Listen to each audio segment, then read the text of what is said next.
So down in Georgia, Rich McCormick, the Republican I reported on, who said that kids need to get a job instead of leeching off the government asking for free food at school. We're not talking about kids in college. This man was talking about kids in literal high school. Apparently, they need to get a job. High schoolers need to get a job instead of leeching off of the federal government. That individual, that guy, he held a press conference in Roswell, Georgia, which is not exactly, it's a mixed area, mixed Democrat, mixed Republican. He had a tough crowd, deservedly so. Watch. CDC workers working on the bird flu being fired by Doge and then having to be rehired when someone realized, oh gosh, we need those people. Why is a supposedly conservative party taking such a radical and extremist and sloppy approach to this? Yeah, why is Doge so incompetent that people who were supposed to take care of nuclear weapons found themselves unemployed? How is Doge that incompetent? Just made a video about how they were incompetent enough to stop the funding of 9/11 victims' healthcare. That is how incompetent the Department of Elon is. But see, it's not incompetence the American people are witnessing before their very eyes. It's actually intention. The Republican Party, when they say stuff like, you need to stop leeching off the government, what they mean is, Jesus Christ, stop making us spend money on you, the people who pay us. Can't you just let us take the money for ourselves? Can't we use the money to enrich ourselves and our billionaire friends? Can't we use the money to enrich us instead of paying for you, the people who pay us? Can't we just use it on ourselves instead of like worrying about you dirty plebs? Like, you know, can I go to Cancun with my family while you're freezing to death? Can't I get that done? Am I a monster for asking for that? It is in the Republican politician's mind. It is within their nature. It is within their lack of a moral compass. It's within their amoral compass to believe themselves to be deserving of the money you pay them. Stop leeching off the government. The fuck? The government we fund? The government we pay into? That government? Okay, next. Tyranny is rising in the White House, and a man has declared himself our king. So I would like to know, rather, the people would like to know what you, Congressman, and your fellow congressmen are going to do to rein in the megalomaniac in the White House.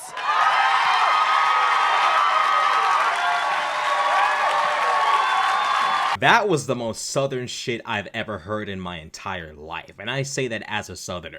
That was I thought I was in a time machine going all the way back to right before the. That was the most Red Dead Redemption shit I've ever. What's that lady who was in the? Was it the Greys or was it the What's the family that kidnapped Jack and Dutch and them had to pull up? Dutch and burn down the house. Who is that? Forget that lady, Mrs. Braithwaite. Mrs. Braithwaite is standing there talking to Rich McCormick in Roswell, Georgia. That was the most Southern. I ain't gonna lie. That a salute to that. Yo, that was crazy. Here's Rich McCormick's response. The first thing he does is attack Joe Biden. When you talk about tyranny, when you talk about presidential power, I remember having the same discussion with Republicans when Biden was elected.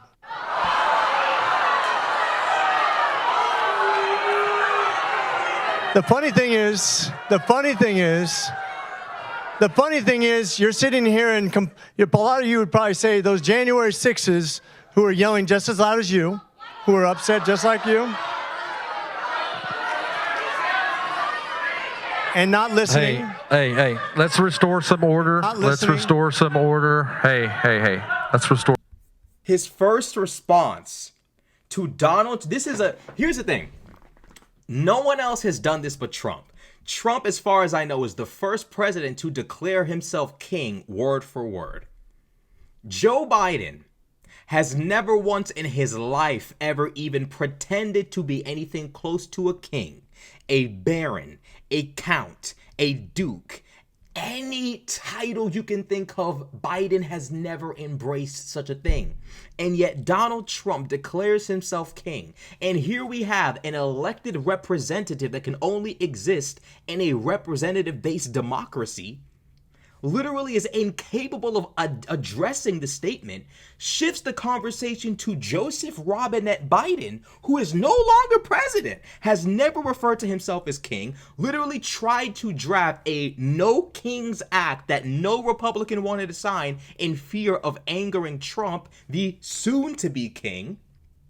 This man attacks Joe Biden. Sir, I don't know if you've been paying attention, but like a literal 1 month of Donald Trump feels like 4 years of Biden, in the sense that the amount of external chaos that occurred under Biden's rule feels like, not rule, Biden's term, because Biden was never a king, but you guys know what I'm saying. Under 4 years of Biden, the external chaos, whether it's the war in Ukraine, the war in Gaza, all of these different things going down, that 4 years feels like 1 month of Trump. And the sick and twisted part about it is it's all internal. It's all coming from within. It's all spawned by Trump and his buffoonery. Every day I wake up, I wonder how a 70-something-year-old man can make my day more confusing. This man is 70-something years old. How is it that Kim Jong-un is more well-behaved than Trump? Vladimir Putin, who has killed hundreds of thousands in the last 4 years, engages in less antics and buffoonery than Trump. How is this Trump? This nigga is 70-something years old. To call him a grown-ass man would be an understatement. Donald Trump is a senior citizen, and yet he wakes up finding newer ways to just sow seeds of discontent, chaos, and confusion. He is far more upending of common decency, far more disruptive of proper governance than any dictator alive today. Trump. And this dude is incapable of saying, you know what? Yeah, I'm not really with the whole king stuff. Hopefully Mr. Trump addresses that quite soon. Instead, he directs the conversation to Joseph Robinette Biden. Okay. Then goes on to compare the people at the was it town hall. He compares these people to January 6ers. January 6ers. People who broke into the Capitol with riot shields, who screamed, "Where's Nancy?" who screamed, "Hang Mike Pence." He compares these individuals who have chosen a proper venue for voicing their displeasure. These people who have gone to a town hall are comparable to individuals who broke into the Capitol with the intention of upending democracy and illegally overturning an election through use of physical force. These two are somehow comparable because he's uncomfortable. He's uncomfortable. And see, his disrespectful, condescending responses to these people, he thinks he's Trump. This is all Republican politicians think they're Trump. Remember that chick I covered who talked about how Trump's going to invade Denmark because they're little Denmark and they can't, little Denmark, they can't defend themselves. That's the kind of, they all think they're Trump. They all think they literally, it's like Venom. They all try to act like him. You're not Trump. You're not him. When the public is upset with you, you can't be condescending and disrespectful and get away with it like Trump can. And even then, Trump's own behavior has a time limit. Now Trump's causing thousands of Americans to be incapable of putting food on tables and clothes on backs. You think the condescension, disrespect, and disregard that Trump engages in on a uniform basis, you think that behavior will be able to continue indefinitely? It won't. One day, even his most ardent dick riders will eventually hop off of it. They'll stop doing tricks on it. They'll stop doing splits on it and start asking questions. Hey, dear leader, I just want to ask, like, that's what's coming up next. It's the truth. And you got Rich McCormick, who can barely even form a sentence, sitting here trying to condescend to an audience who came to a town hall, if I recall correctly, that he organized.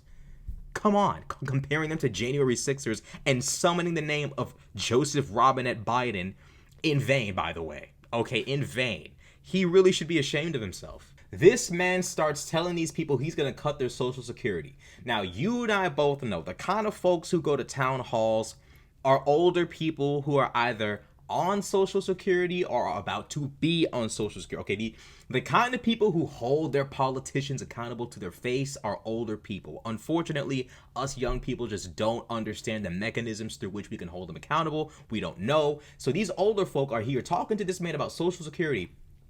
And he smirks his way through this entire town hall. He's condescending, he's argumentative, he's disrespectful, and he salt bays a little, just the final little dab of, oh, and by the way, I'm cutting your Social Security. Bye. What are we going to do about Medicare, Medicaid, and Social Security? Actually, President Trump has been pretty quick to say he doesn't want to touch Social Security. Now, I believe we have to.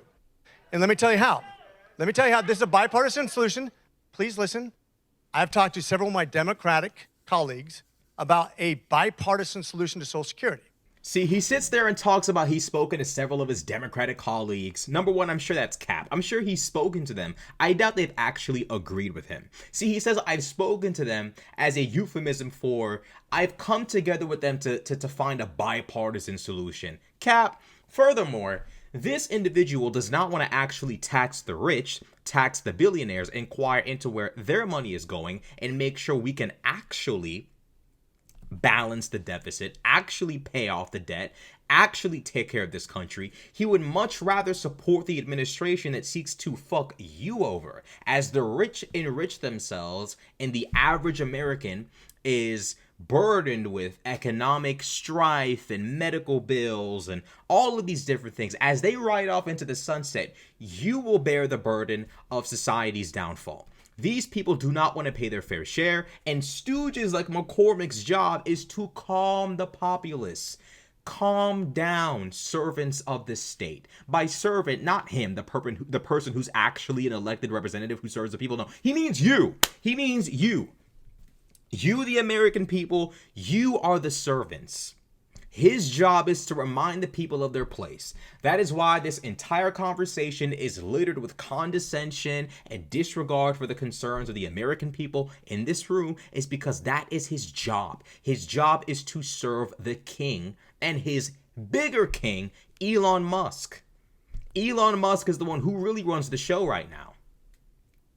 The reality is these people do not want to serve the American public. They believe the American public's job is to serve them. That is why Peter Thiel's stooge, J.D. Vance, is Donald Trump's vice president. Peter Thiel is an individual who is quoted multiple times being against democracy. Peter Thiel was on Joe Rogan's show. It just goes to show how much Joe Rogan is sold out. It's unbelievable how far we have gone and how far we will continue to go. Joe Biden, I know Joe Biden's somewhere laughing right now. I know Kamala's somewhere laughing. The nation made the dumbest choice possibly of the entire century. The worst part about it is when we grow old, the kids are going to be asking, how did you guys let this happen? It should have been so easy to see. And they would be right. They would be right, because even without the benefit of hindsight, it's still so obvious that all of this is stupid. All of this MAGA shit is stupid. And then they send out stooges who can barely even talk like McCormick to word salad his way through people's Medicaid and Social Security. Nice try. It didn't work.